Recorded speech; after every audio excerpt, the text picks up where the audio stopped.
रमेश नंदवाना द्वारा astro ideas में आपका स्वागत है।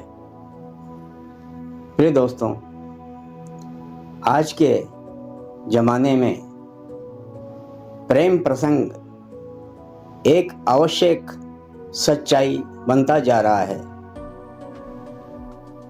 जिसको आए दिन देखा जाता है, महसूस किया जाता है। वो प्रेम प्रसंग जो शादी के रूप में बदल जाते हैं, सफल माने जाते हैं, लेकिन जो शादी तक नहीं पहुंच पाते वो असफल ही माने जाते हैं और उनको एक सामाजिक बुराई कहेंगे और सफल प्रेम नहीं कहेंगे, क्योंकि हर एक पक्ष का यही लक्ष्य होता है कि हम शादी करके अपनी गृहस्थी बसाएं और इसी कामना से प्यार मोहब्बत की जाती है।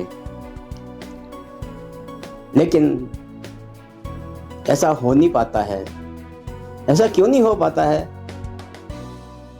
इस पर भी ज्योतिष पूरा नहीं, अधूरा ही ज्ञान प्रदान करता है।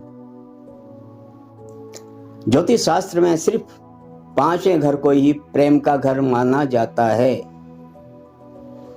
जबकि प्रेम करने वाले तो 2 होते हैं, घर एक कैसे हो जाएगा?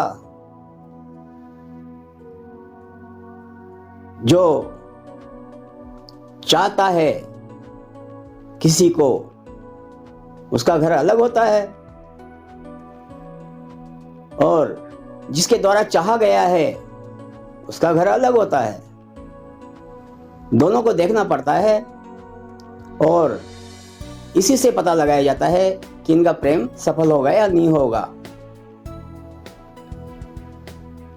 हमारे पास प्रेम में, प्यार मोहब्बत में असफल होने वाले कई जातक आए हैं और कईयों की जिंदगी हमने बचाई भी है सलाह दे करके।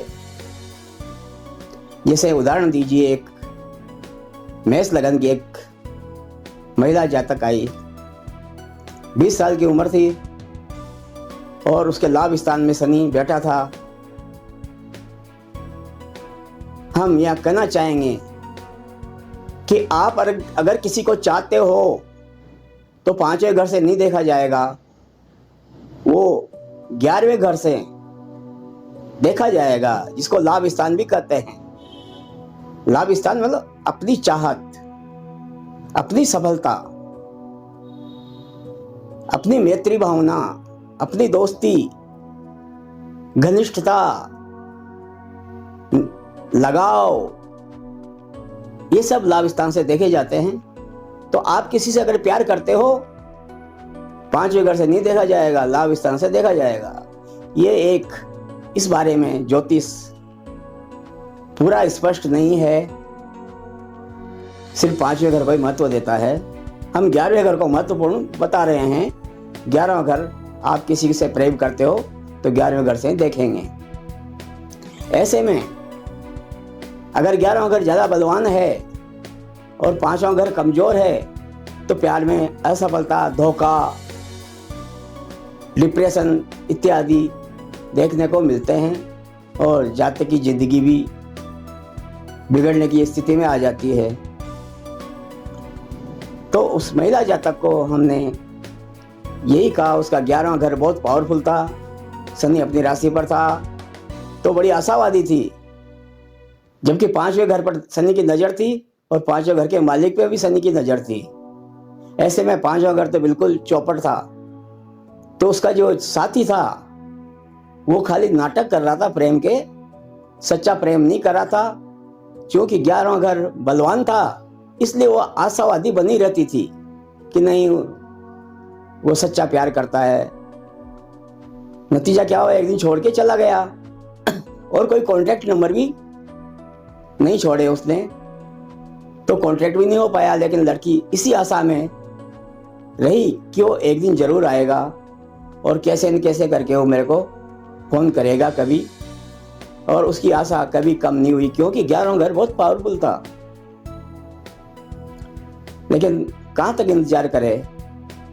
हमसे कांटेक्ट किया, हमने स्पष्ट कहा जिंदगी बिगड़ जाएगी, वो आपको नहीं चाहता है, वो नाटक कर रहा है सिर्फ, क्योंकि उसकी चाहत का घर बहुत कमज़ोर है, आपकी चाहत का घर बहुत ज़्यादा है।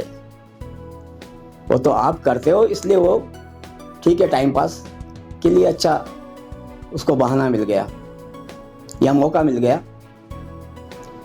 तो ऐसे में लड़के को समझाया गया कि आप ये सब छोड़िए और अरेंज मैरिज करिए। माता पिता के कहे अनुसार आप अरेंज मैरिज करिए, इसमें आपका जीवन सुधरेगा, नहीं तो आपके बहुत बुरे परिणाम आपको भुगतने पड़ सकते हैं, शारीरिक और मानसिक रूप से। तो ऐसे उस लड़की को भी बचाया गया जीवन बिगड़ने से। और यही हमारा जो लक्ष्य है दोस्तों को बताने का, कि पांचवा घर प्रेम का ज्योतिष में माना गया है। कोई आपको चाहता है ये पांचवें घर से देखा जाएगा, लेकिन आप किसी को चाहते हैं ये 11वें घर से देखा जाएगा।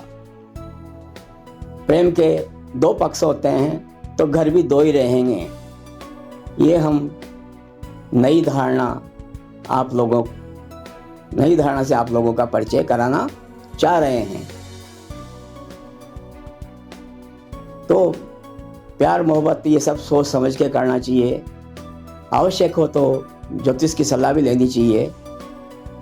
और प्रेम जब भी सफल रहेगा जब पांचवा घर बलवान होगा और वो भी आपको चाहता है और आप भी उसको चाहते हैं। आपका 11वां घर भी बलवान होना जरूरी है, तब जाके प्रेम आपका सफल रहेगा।